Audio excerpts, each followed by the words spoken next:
ಯಾರು ಅಲ್ಲ, ಅವರು ಅಕ್ಕಮಹಾದೇವಿಯವರು ಮೊದಲು. ಅಂದ್ರೆ ಅವಾಗೆಲ್ಲ ಮನೆಯಿಂದ ಹೊರಗೆ ಹೋಗೋಕೆ ತುಂಬಾ ಕಷ್ಟ ಇತ್ತು.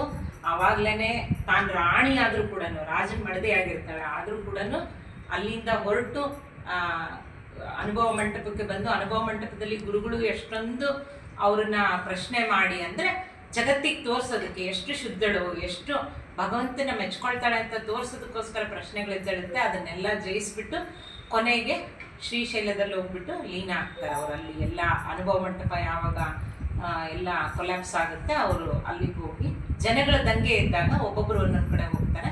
ಅವರು ವಚನಗಳೆಲ್ಲ ಸಿಕ್ಕಿರೋದನ್ನ ಮತ್ತೆ ಈಗೆಲ್ಲ ಮತ್ತೆ ನಾವು ಸಂಗ್ರಹ ಮಾಡಿಕೊಂಡು ಓದ್ತಾ ಇರ್ತೀವಿ, ಕಲಿತಾ ಇರ್ತೀವಿ. ಆದರೆ ಬರೀ ಬಿಟ್ಬಿಡ್ಬಾರ್ದು, ಅದ ಒಳಗಿನ ಅರ್ಥಗಳನ್ನ ನಾವು ತಿಳ್ಕೊಬೇಕು ಅಂತೇಳಿ. ಈ ಘನ ಅಂಕುಶ ಕಿರಿದೆನ್ನಬಹುದೇ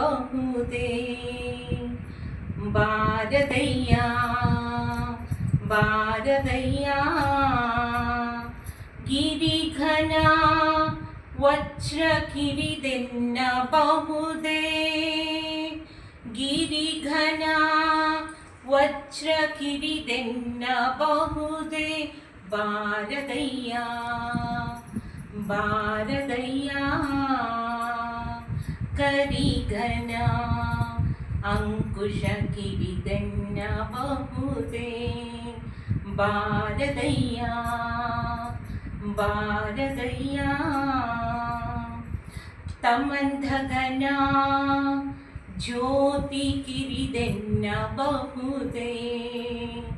ತಮಂಧಘನ ಜ್ಯೋತಿ ಕಿರಿದೆನ್ನಬಹುದೇ ಭಾರತಯ್ಯ ಭಾರತಯ್ಯ ಕರಿಘನ ಅಂಕುಶ ಕಿರಿದೆನ್ನಬಹುದೇ ಭಾರತಯ್ಯ ಭಾರತಯ್ಯ ಮರಹುಘನ ನಿಮ್ಮ ನೆನೆವ ಮನ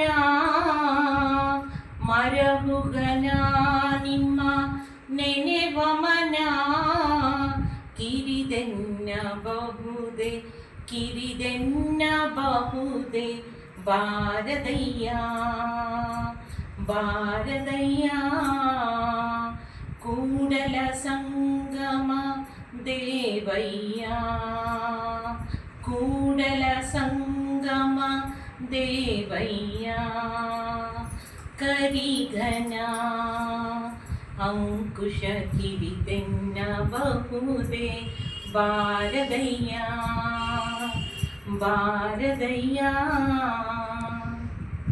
ಕರಿಘನ ಅಂಕುಶ ಕಿರಿದೆನ್ನಬಹುದೇ ಅಂದ್ರೆ ಇಲ್ಲಿ ಈ ಆಗಿರ್ಬೋದು ಅಥವಾ ತುಂಬಾ ದೊಡ್ಡದಾಗಿರುತ್ತೆ ವ್ಯಕ್ತಿ ಅಥವಾ ಮೊದಲನೇ ವ್ಯಕ್ತಿ. ಈಗ ನಾವು ಪ್ರೈಮ್ ಮಿನಿಸ್ಟರ್ನ ಮೊದಲನೇ ವ್ಯಕ್ತಿ ಅಂತ ಕರಿತೀವಿ, ತುಂಬಾ ಏನೋ ಇರೋನ ಕಡೆ ವ್ಯಕ್ತಿ ಅಂತ ಕರಿತೀವಿ. ಎಲ್ಲರೂ ಒಂದೇ, ಮಾನವರು, ಮಾನವತಾವಾದಿ ಅಥವಾ ಎಲ್ಲರೂ ಮಾನವರು.